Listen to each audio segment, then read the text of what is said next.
ആദ്യം തന്നെ ഹാപ്പി ഓണം ആശംസിക്കുന്നു. ഒരു നല്ലൊരു ഉണ്ണിയപ്പം ഇൻസ്റ്റൻ്റായിട്ട് ചെയ്യേണ്ടതാണ് ഇന്നത്തെ വീഡിയോ.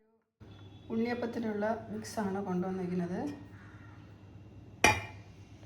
ഈ കപ്പിന് 1.5 കപ്പ് അരിപ്പൊടി, 1 കപ്പ് ഗോതമ്പ് പൊടി, 2 ഇതിലിട്ടിട്ടുണ്ട്. പിന്നെ ഒരു 1/2 കപ്പ് റവ. ഇത് മൂന്നും കൂടെ നമുക്ക് ഞാനിവിടെ ഒരു 500 ഗ്രാം ശർക്കരപ്പൊടി കലക്കി വെച്ചിട്ടുണ്ട്.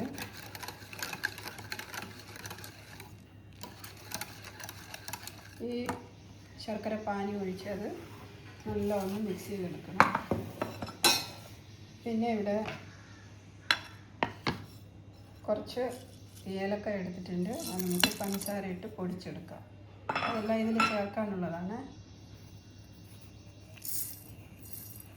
2-3 സ്പൂൺ പഞ്ചസാര ഇട്ട് പൊടിച്ചെടുക്കാം.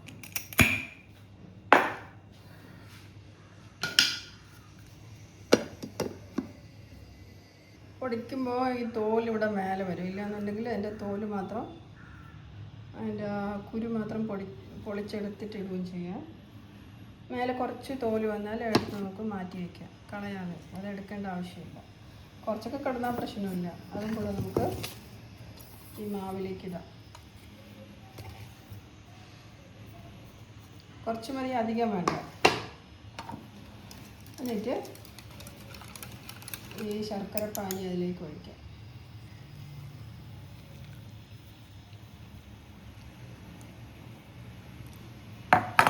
ഈ റവ നല്ല കുതിർന്ന് വരുമ്പോൾ ഇന്നും നല്ല കട്ടിയാവും. അപ്പോൾ അതിനനുസരിച്ച് വേണം നമ്മൾ ലിക്വിഡ് മിക്സ് ചെയ്യാനായിട്ട്.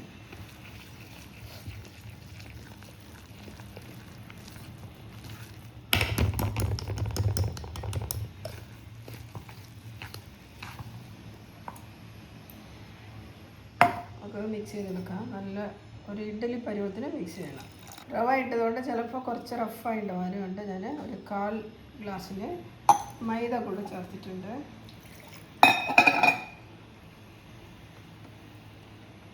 ഇപ്പോൾ കുറച്ചുകൂടെ സോഫ്റ്റായി വരും. ഇതിൽ നമ്മൾ അരിയും ശർക്കരയും മാത്രമേ നമ്മൾ ചിലപ്പോഴൊക്കെ ചെയ്യാറുള്ളൂ. അത് നല്ല ഒന്ന് പുളിച്ചതിന് ശേഷം, അധികം പുളിയല്ല, ഒരളവിനൊന്ന് പുളിച്ചതിന് ശേഷം ഒരു 4-5 മണിക്കൂർ വെച്ച് ഒന്ന് പുളിച്ചതിന് ശേഷമാണെങ്കിൽ കുറച്ചുകൂടെ നല്ല സോഫ്റ്റായി വരും. അപ്പോൾ വേഗം ചെയ്യാനാണ് മൈദയും കൂടെ ചേർത്തത്.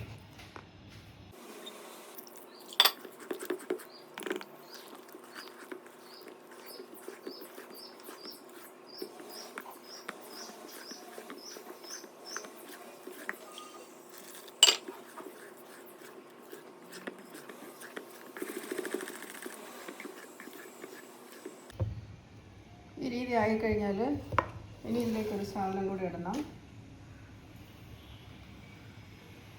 ഈ ഏലക്കായ പൊടിച്ച ആ ജാറിൽ തന്നെ അതിവിടെ ചെറിയ പഴമാണ്, മഞ്ഞപ്പഴം, പാളയംകോടൻ പഴം, ഒരു 5 എണ്ണം എടുത്തിട്ടുണ്ട്. ചെറുതായതുകൊണ്ട് 5 എണ്ണം. നല്ല വലിയ പഴമാണെങ്കിൽ ഒരു 3 എണ്ണമൊക്കെ മതിയാവും.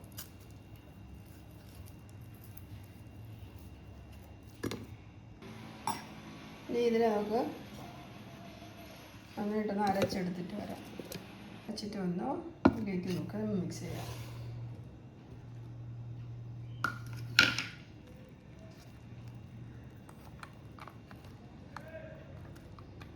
ഇനി ഇതിൽ ഓരോ ഐറ്റം കൂടെ നമ്മൾ ചേർക്കാനുണ്ട്. അത് ചുടണ നേരത്ത് ചേർത്താൽ മതി.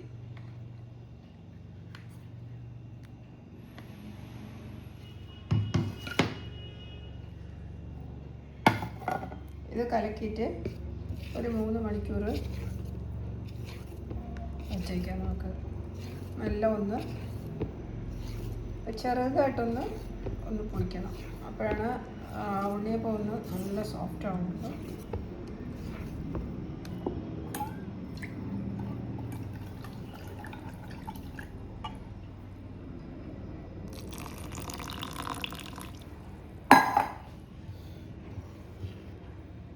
അഞ്ഞൂറ് ഗ്രാം ശർക്കരപ്പൊടി മതിയാവും. നല്ല മധുരമുണ്ട്. ഇത് 2 മണിക്കൂർ വെച്ച് കഴിയുമ്പോൾ ഇന്നും കുറച്ചുകൂടെ തിക്കാവും. അപ്പോൾ അതിനനുസരിച്ച് നമ്മൾ ഡൈല്യൂട്ട് ചെയ്തിട്ട് വേണം. ആ റവയൊക്കെ ഒന്ന് നല്ല കുതിർന്ന് വരുമ്പോൾ കുറച്ചുകൂടെ തിക്കാവും. ഇനി ഇതിന് നമുക്ക് മൂടി വയ്ക്കാം. കുറച്ച് നേരം ഒരു 2 മണിക്കൂറെങ്കിലും വയ്ക്കണം. മൂടി ഒരു അറ്റത്ത് ഇങ്ങനെ വെച്ചേക്കാം. കുറച്ച് 2 മണിക്കൂർ കഴിഞ്ഞ് നമുക്കിത് ചൂടാനായിട്ട് എടുക്കാം. ഉണ്ണിയപ്പത്തിന് ഒരു ചെറിയൊരു മിനുക്ക് പണി കൂടെ ഉണ്ട്. അതിന് ഞാൻ ഇവിടെ ഒരു ഇരുമ്പ് ചട്ടി വെച്ച് കുറച്ച് നെയ്യ് ഒഴിച്ചിട്ടുണ്ട്. ഇതിൻ്റെ കൂടെ നമുക്ക് കുറച്ച് വെളിച്ചെണ്ണ കൂടെ ഒഴിക്കാം. ഉണ്ണിയപ്പത്തിന് കുറച്ച് വെളിച്ചെണ്ണ ഒഴിച്ചാൽ നല്ല ടേസ്റ്റ് ഉണ്ടാവും.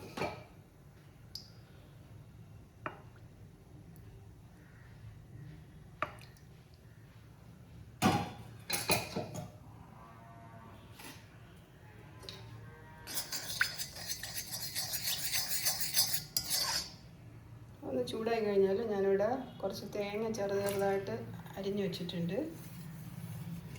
അത് അതിലേക്കിടാം.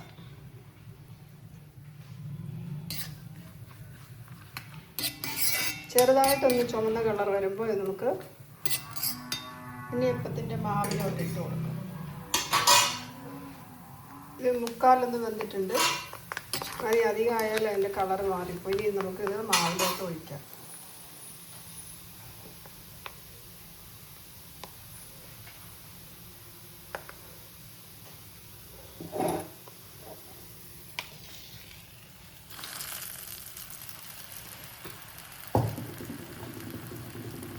അതിലേക്ക് കുറച്ച് എള്ളും കൂടെ ചേർക്കാം.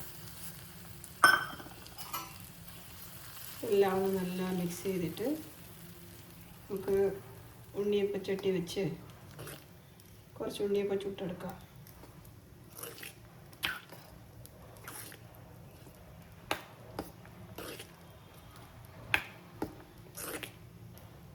ഇവിടെ ഇപ്പോൾ ചട്ടി വെച്ച് നല്ല ചൂടായിട്ടുണ്ട്. അതിലേക്ക് നമുക്ക് എണ്ണ ഒഴിക്കാം.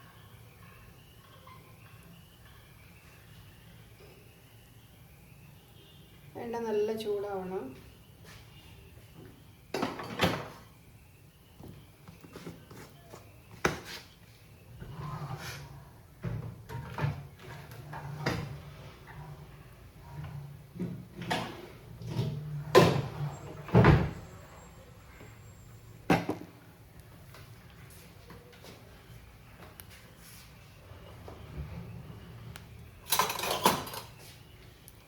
എണ്ണ ചൂടായി കഴിഞ്ഞാൽ കുറേശ്ശെ ഒഴിച്ച് നമുക്ക് ചുട്ടെടുക്കാം. ഫസ്റ്റ് ഫ്ലെയിം ഫാസ്റ്റ് വെച്ചിട്ട് അടുത്ത് മാവ് ഒഴിച്ച് കഴിഞ്ഞാൽ സ്ലോയിൽ വേണം വയ്ക്കേണ്ടത്. അങ്ങനെ നമുക്ക് കുറേശ്ശെ ഇതെല്ലാം ചുട്ടെടുക്കാം.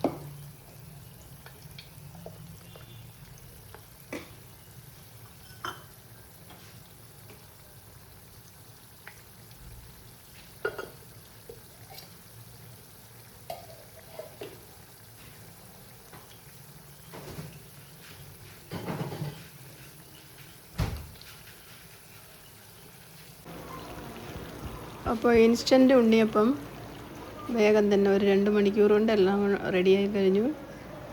അപ്പോൾ ഇതുപോലെ പെട്ടെന്ന് നമുക്ക് ചൂടാണെങ്കിൽ ഇതുപോലെ വേഗം ഒന്ന് റെഡിയാക്കി നോക്കാം. മാവുണ്ടെങ്കിലെല്ലാം എടുത്ത് അത്രയും മാവ് ചുട്ട് കഴിഞ്ഞു. ഇത്രയുള്ള ബാക്കി. അപ്പോൾ നമ്മുടെ ഓണം സ്പെഷ്യൽ ഉണ്ണിയപ്പം റെഡിയായി. ഇതുപോലെ വേഗത്തിൽ നമുക്ക് ചെയ്തെടുക്കാം. ഇനി അടുത്തൊരു നല്ലൊരു വീഡിയോ ആയിട്ട് വരുമ്പോഴേക്കും ബൈ.